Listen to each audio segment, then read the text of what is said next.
Welcome friends, back to my channel. My name's Justin. I play guitar on songs in Nashville, and today I want to show you a very cheap vintage acoustic that I picked up, and just kind of make the case for, hey, some of these really old, super cheap, like Sears guitars are pretty cool.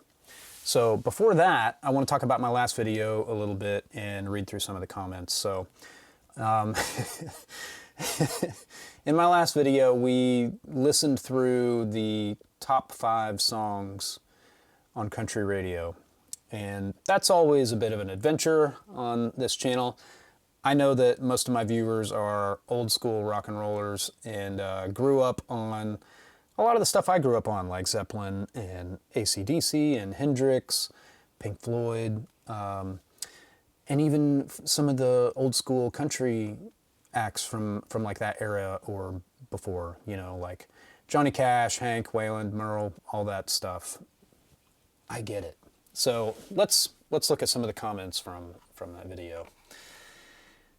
Here's the top comment from Elvis Presley 3234. As a 62-year-old man, first of all, I just love that you preface your comment with your age, because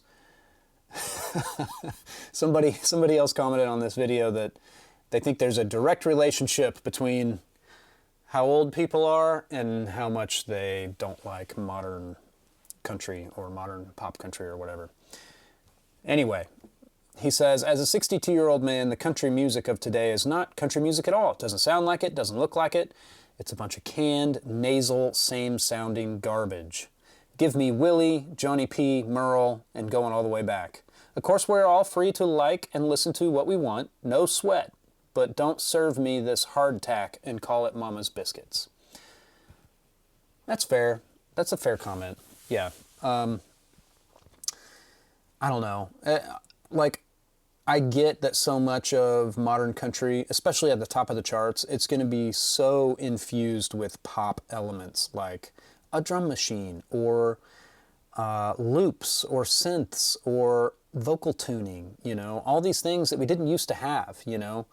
And you just got to wonder, if vocal tuning had come out in the 70s, do you really think we wouldn't have used it? I mean, I don't know. This seemed to be a real big debacle in the 80s when all these like synths and drum machines started happening, and everyone was like, oh, what's happening, you know? I like to imagine if Jimi Hendrix had survived well into the 80s. I don't think the legend and the lore around him and his music would be quite as... I don't think it would loom quite as large as it does, you know? He'd probably get involved in the synth guitar thing or put out music that had, you know, took advantage of some of the elements of the newer technology, and all the hardcore like blues and old school fans would be like, oh, yeah, we hate to see that, you know. I don't know. I think of some of the like Coverdale Page stuff from the 80s, which is cool, but again, it sounds like it's from the 80s, right? It's not as timeless as the really old stuff. I get that. I really, really do. So I appreciate your comment. You're telling me what you think.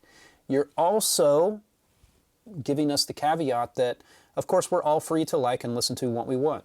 Exactly. And when I see some other comments on this video about how, like, you know, there's a group of producers or labels that are controlling what is given to the masses, and we're telling people, like, you will take this and you will like it. That just does not make any sense. That doesn't resemble reality to me. If anything, commercial music, which is what you hear at the top of the charts, right? And there's some really good stuff. There's really good songs. Like the last 3 or 4 Cody Johnson hits were #1s on country radio. And they are fantastic songs. And he is a fantastic singer. And we made those records with all the love and care that those songs merited, which is a lot. There's still a lot of that, you know. I mean, Chris Stapleton. A lot of people said Zach Top is carrying the torch, and I think that's right on. He's fantastic. You know, there are modern kind of outlaw sounding artists like Sturgill Simpson. There are some that might not be on country radio, but are really, just really good, kind of hidden gems. I want to focus on that when I do some more of these kinds of videos. I want to find what I think are really great artists and songwriters and, you know, expose you all to some of their music, because there's still really good stuff being made. My favorite, absolute favorite quote about music and the radio and streaming and playlists and just everything that's available. It's from a songwriter named Lori McKenna, who is amazing. She's so good. Everybody loves Lori. Anyway, she said, there's a lot of great food in this town. No one's forcing you to eat at McDonald's. So, you know, there are some elements of modern country music that I'm so ready to move past. Like the trap hat thing. Man, it's just, we just did it. We did it all. Done. Ready to move on. You know, and this is kind of like we were talking about at the end of that last video, like, can it be saved? What can we do? Well, a lot of the players, we push against things that we think are kind of worn out, you know. There are some new people who are very talented who come to town to make a record, and when you get hired by one of these guys or girls, and you can just tell, like, they're a really genuinely good person and they're really cool to be around and they're so happy with everything you're doing. It's like, man, I want to help you out. You've got this song that's aimed at sounding like something that's 3 to 5 years old, you know? And so it's going to kind of come out of the gate as a little bit dated, you know, that stylistically hasn't been long enough for that to circle back around. Like right now, or at least for the past 5 years or so, the 90s country thing has kind of come back. We've got a new 2020s version of throwback-ish 90s country, and it's really cool. But, you know, it's also been 30 years. So you do what you can to help people out. You make suggestions. Sometimes we'll have an artist who's like, man, I really just want this long fade out, you know. And again, commercial music is so algorithm driven, and it's so driven by analytics. Like we're not forcing anything on people. We are, if anything, paying attention to a like microscopic degree. What is successful? What works? Let's do that. Let's make the next big sounding thing that is going to logically flow out of what just streamed 100 million streams or something like that, you know? Like it's very much trying to give people what they want, you know? And again, like Elvis Presley 3234 says, he's 62, okay?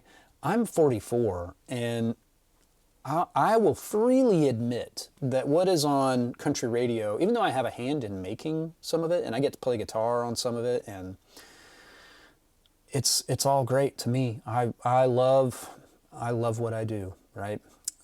It's not aimed at me, okay? I am not the target demographic of Morgan Wallen or who are some of the other acts that we listen to, or Dylan Marlowe, you know? There's very much a youthful thing going on there where they're singing about things that are important to people who are in their 20s.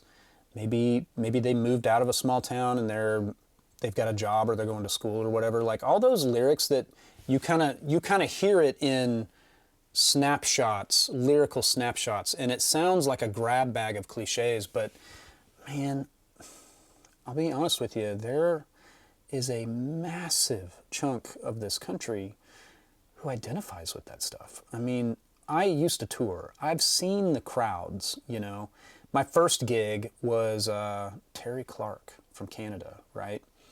That was a crash course for me in country guitar because I got to learn not only Brent Mason solos, but early Kenny Greenberg. You know, he was kind of making a name for himself in the 90s, and I got to learn a bunch of his stuff off of her records. My favorite guitar player from that era is Stuart Smith, who's with the Eagles now. He's on some of her old stuff, and I had to learn all those parts, and it was amazing. I loved it. Okay, let's move to another comment. Greg Halverson, they aren't responding to the market, they're shaping the market by relentlessly offering formulaic tripe. Zero artistry, it's sad. Man, I just don't agree with that. I don't agree with that at all. Go to a Morgan Wallen concert. You're going to see a packed house, probably an arena, and everybody's going to be singing with him. They love it. And so, Greg Halverson, I would ask, how old are you? You know? If you're my age or older, like, I get that you don't get it. Morgan Wallen's song sounds like The Cutting Crew. Man, somebody made that comment early on this video, and it's the song "I Just Died in Your Arms Tonight." That one. It's that same 4-3-2 melody, and boy, I'm again. This is my instrument. Singing, not my instrument. I sound terrible when I sing. But yeah, I hear the similarity with that Wallen track and the old Died in Your Arms Tonight song. So, hope everybody's got good lawyers. We'll see. Oh, this guy, this is so mean. But I get it. I get it. I think not remembering that you played on a track that has multi-million views less than a year ago says a lot about this kind of music. It's like asking a fry cook at McDonald's if he remembers every single burger he made. Of course he doesn't remember. It's repetitive pentatonic run stale bread. Oh, man. Thanks. Thanks, 21, 13, 33. It's really constructive. In my defense, on that song, we tracked that over 3 years ago. And I don't think that's ever happened to me where a song that I played on, I get paid for, it never gets released, don't hear about it, and then it comes out. Not only is it released 3 years ago, but it goes to radio. That's crazy. Like they've been cutting songs since then, and that's the one they chose. Somebody on his team really believed in it, or maybe he did, and decided to add Dylan Scott to it. It's Dylan Marlowe and Dylan Scott. So, you know, it's just like listening to it. Yeah, there's a lot of stuff that sounds similar. Like I don't disagree that there's a lot. I think when we are cutting songs and we're looking for the next single or whatever, like it's like we're trying to zero in from all angles, from lyrically, from the band, from the timing of the market, you know, because certain songs it's kind of hard to release at certain times. You're not going to release a big, like, nostalgic power mid-tempo about how much you love summers and all that stuff in January, you know? You're not going to do that. All the things have to align, and it's really the last, I don't know, 5 or 10% that we're trying to just get lined up to get like a big hit, you know? And for writers, you want to blame them? I don't think that's fair at all. They make absolutely nothing unless they get a hit. Like album cuts don't pay anything because people don't buy albums. We are making products we no longer sell, right? So right now it seems that all the money goes to the labels. Whoever owns the master recording gets the lion's share of the money. And man, I wish I could remember what my buddy Gordy told me, but he said something like, for every like $600,000 that a label makes off a song, the writers get $4,000. That just doesn't seem right, does it? You know, a lot of what determines how things work and where the money gets distributed, it's based on copyright laws and intellectual property right laws that are just wildly outdated. So you have songwriters who are supposed to give us art, right? Give me art. I want art. Don't sell out. It's like, okay, well, they need to put food on the table. A lot of them are married. They have homes. They make a draw, which is maybe 30 grand a year. And then that needs to be recouped when they get a big hit that starts bringing money in.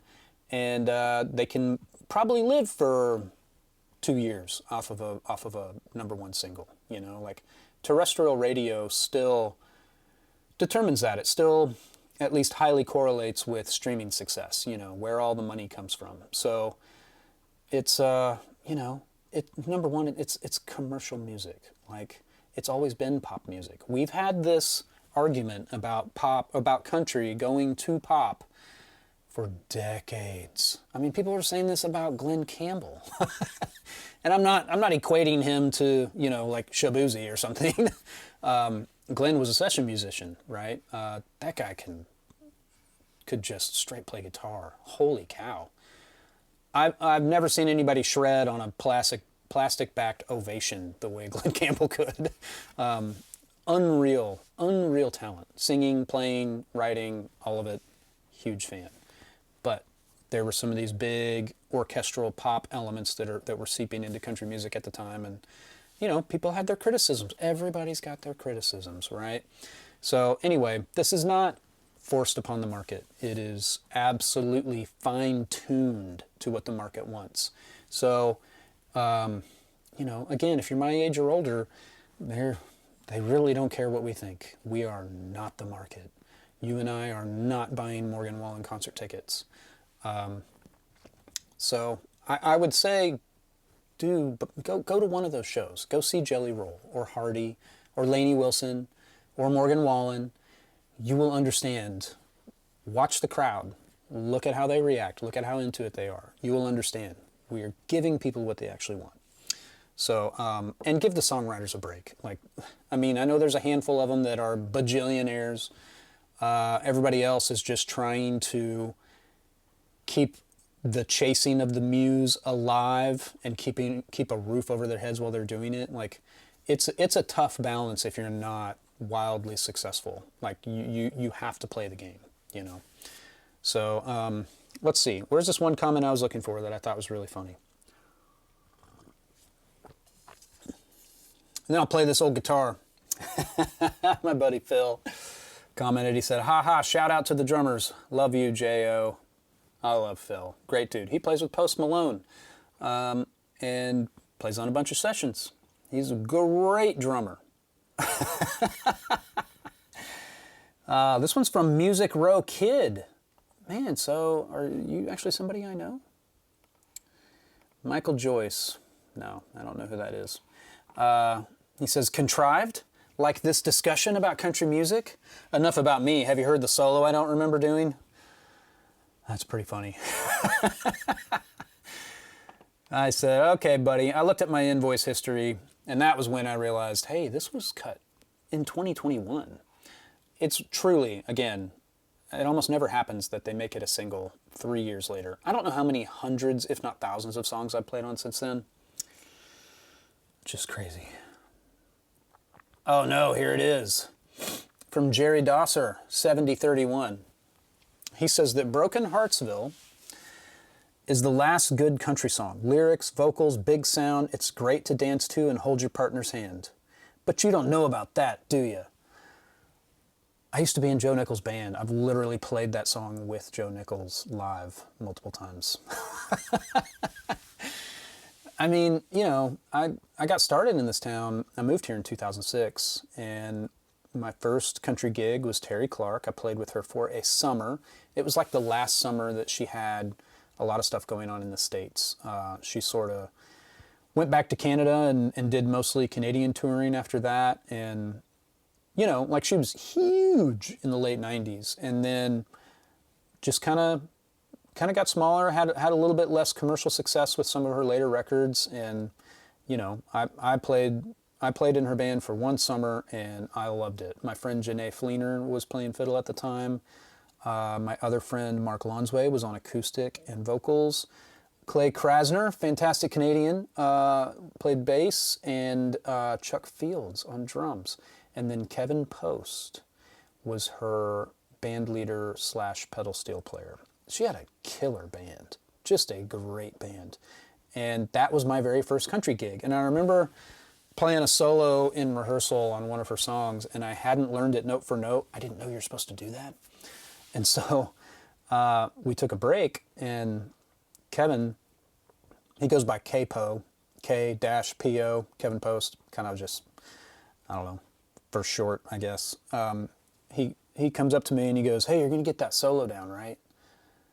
And I was like, "Man, I thought I played a pretty good solo. I mean, what would you like to hear?" And he goes, "No, that was great, but you have to get the one down off the record, note for note." And that's when I realized, oh, country music fans want to hear the stuff off the record. And like, I think Alan Jackson's band, they literally play note for note all the parts off the record. Every Brent Mason solo, every Aubrey Haney fiddle solo, mandolin, Paul Franklin on pedal steel, whatever, like that band has got it down note for note. And Alan Jackson, during his show, he actually stands in the middle of a ring of monitors. There's like 8 of them, all pointed at his head. And I don't know how his monitor engineer mixes them or anything. That's got to be like the hot seat on that gig, you know, the monitor engineer. I think that might be the case for most touring acts. Like if you're not giving the boss what they want to hear in their in-ears or in their wedges, like you're not going to last very long. But I would love to know the method to the madness of mixing the entire band in this like full 360 ring of monitors on the floor around the artist. But Alan Jackson has legendary dog ears, okay? He he has been known to like just basically make mental notes of every missed note from his band. And so after the show, he'll talk to the fiddle player and say, "Hey man, you know, brush up on that second song tonight," after like a 2-hour set. He's telling him after the show, like, yeah, I heard you. I heard that. You might need to fix that. Don't let it happen again.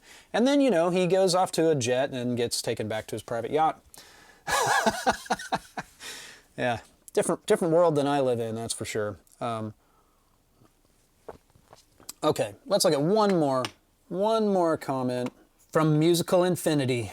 "Love your perspective on current country and the ability to appreciate the different nuances. It gets tiresome hearing people rag on new country all the time." And I just said, I get it. We're discussing what we each like and don't like. This is highly subjective stuff, so people are going to give very strong opinions, you know? It's like the more anonymous you are on the internet, the stronger your opinion's going to be. I get that too. So anyway, lots of great discussion on that video. That was fun. Yeah, going forward, I might not go for like the top of the charts as much as just looking for some like real hidden gems and what I think is really cool about each of them, you know.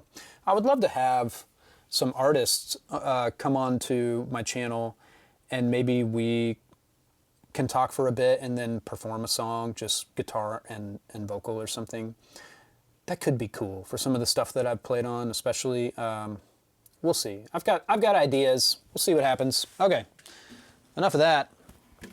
Here is my circa 1950 Silvertone. This is just an acoustic guitar, model number 319 12109, made in the USA. That's what it says on the back of the headstock here. I paid $100 for this, okay? And I've got really light strings on it. You might be wondering why it's capoed so high. I'll tell you about that in a minute. This is basically something you would have gotten out of a cardboard box on the shelf at Sears back in the 50s. There were a bunch of different brands. There was Silvertone, Harmony, Sears, Kay, some of the Tysco stuff. This is just a standard, it's just an acoustic guitar. It used to have a white pickguard. You can see the shape here, and they just drilled it into the face of the guitar. When I would play, it would rattle, and I can't have that. So I took it off. It's like in a parts drawer in my garage or something, but this thing actually sounds really good. I'm gonna play it here into my mic, which I don't even think I have set up. Yeah, give me 1 second, just turn on my... All right, now my acoustic mic is on. So the reason why this is capoed at the 8th fret, my oldest has taken taken an interest in the guitar. So we've been working on playing some things. He really wanted to learn the Top Gun theme. So that's the first thing that he knows. He can play that pretty well. And he started on piano. Some friends of ours from our church, she used to come over and give all three of our kids piano lessons. And she was so fantastic. And they moved out of town, and we were just heartbroken. They were really good friends of ours. So all our kids have somewhat of a musical foundation, having played the piano and learned how to, like they were going through a legit method book and learning some classical pieces and stuff like that. So my oldest wanted to learn the intro to O Come, O Come Emmanuel that's by For King and Country. They're a modern pop CCM act, and you know, it's not my favorite music. Their stuff's pretty hooky, but my kids just love it. Love it. So I figured out this intro and was showing it to Carson, and it's basically, okay, you can hear how there's a little bit of a charm to this guitar in how it's not really in tune.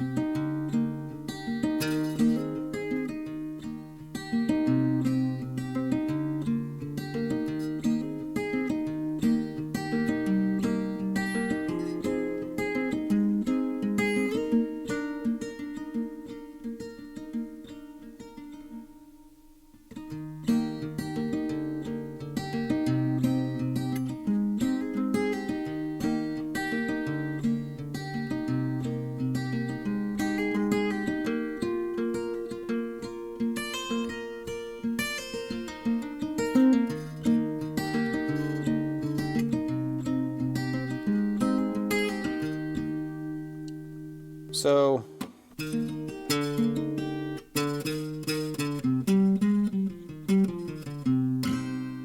some of the notes really have a bit of a buzz and a rattle to them, but it's like there's a charm to it.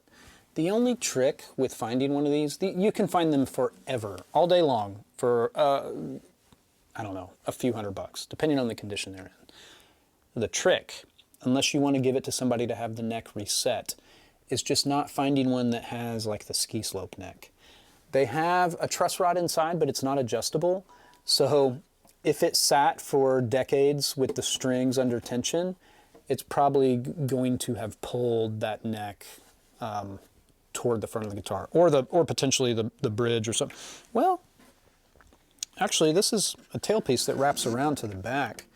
So it's not like a normal glued-on bridge where it could start to lift up a little bit. You see that in old acoustics. So anyway, this part on the For King and Country song, it's finger picking. So Carson has to learn how to finger pick, and we talked about that, and I've got him slowing it down as much as he can. You slow things down because what you're literally doing is wiring not just your brain, okay? It's not just your brain. It is the entire connection, the entire neural network.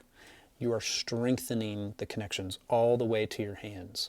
So there's like kind of this debate, and sorry if this gets like ultra weirdly philosophical for a minute. There's this debate among people where if you could take your brain and put it in someone else's body, who are you? Are you the same person? Are you that person? I think you're kind of neither. Because so much of what you learn and what you're able to do, it's not just your brain. It's the full extent of the connections to your body. Like, I think you are your brain and your soul and your body. I think that you are kind of inexorably tied together in a single thing. I don't agree with the idea that you're just a brain piloting a meat sack or whatever, you know, like some people like to say. Like, that sounds horrific. It also sounds like your physical body is just interchangeable, like it doesn't matter. I just don't think that's true. I think if you put my brain into a different body that had never played guitar before, I wouldn't be able to do it. I would attempt to fire the proper movements from my brain, but if the connections aren't complete all the way to my hands, if that neural pathway isn't developed the way that it was when my own brain was in my own body, I never thought I'd say that statement on my channel. Then it's not me. It's not. I'm not going to be able to do it. You know. Think of an Olympic sprinter. Put their brain into somebody else's body. You know. Obviously, it's not going to be the same thing. So I don't know. There's just this idea that we're disposable and interchangeable and all this stuff, and I don't get that at all. Don't get it. So here's this part. It's basically just it's C minor. I'm capoed at the 8th fret, but it's like an E minor shape. And then we go to this cool D shape, which is really B flat. It's the 5 chord. And then my fingernails are a little longer than normal, so I'm kind of catching them on the strings. Makes it a little brighter than normal when I finger pick. So the pattern, it's 2 guitars too. When you listen really closely, one of them is going.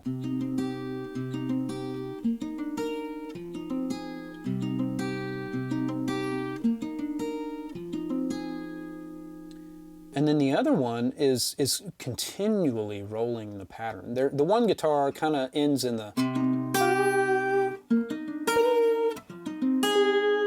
You hear those notes ring, right? Well, then the other guitar is just continuing the pattern.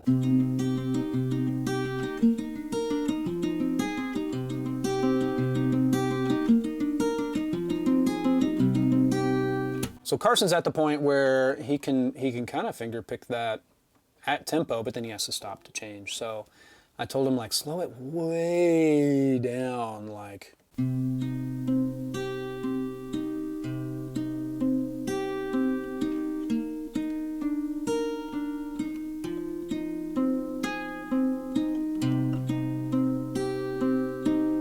You slow it down to where you can actually play music, playing the whole thing. That is what's going to strengthen those neural connections from your brain all the way down to your hands. It's not doing the.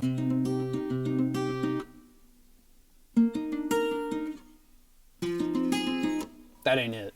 That ain't it at all. That's not music. It's not music unless it's organized in pitch and tempo, in rhythm. And if you have to push pause to get to the next shape, then you're working against yourself in how you practice. That's just a good practice philosophy anyway. So I think at tempo it's something like.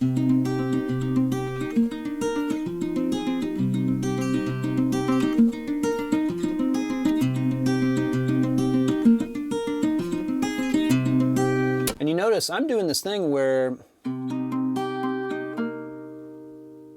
when I come catch this bass note, I'm using kind of the back edge of my thumb here to mute that low ringing, the E string, the C note on the E string, right? Because it's not supposed to ring out anymore. It's supposed to be gone. We've now moved. Those are the bass notes. So with it wide open.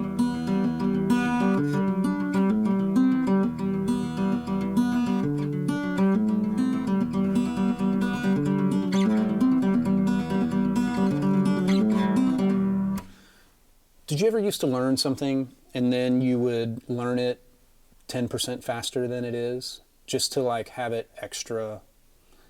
I don't know, I feel like getting it down at an even faster tempo gives you more control at the slower actual tempo, and you can make it feel better. I don't know, I just do these things. But check this guitar out, it's really cool.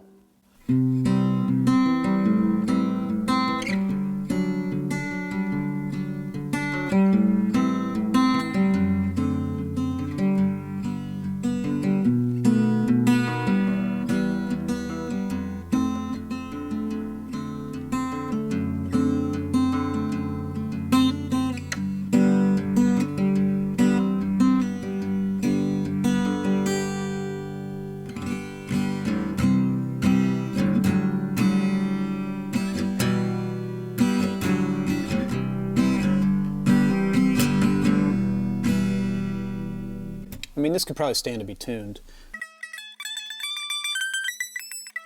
I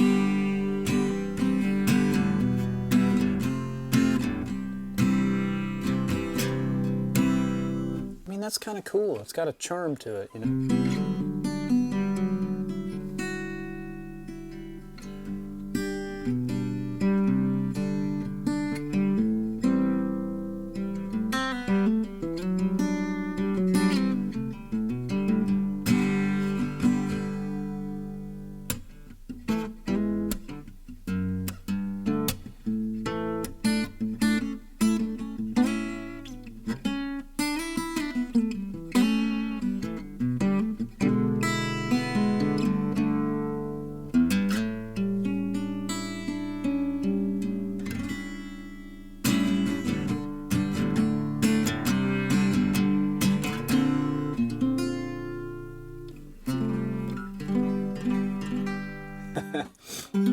Playing my 10th position G chord as like a C shape, right? C, D add 4, E flat. Not adding any different note with the open G string. It's kind of an F add 2 or add 9 if you want. And then G, and then that's an A7.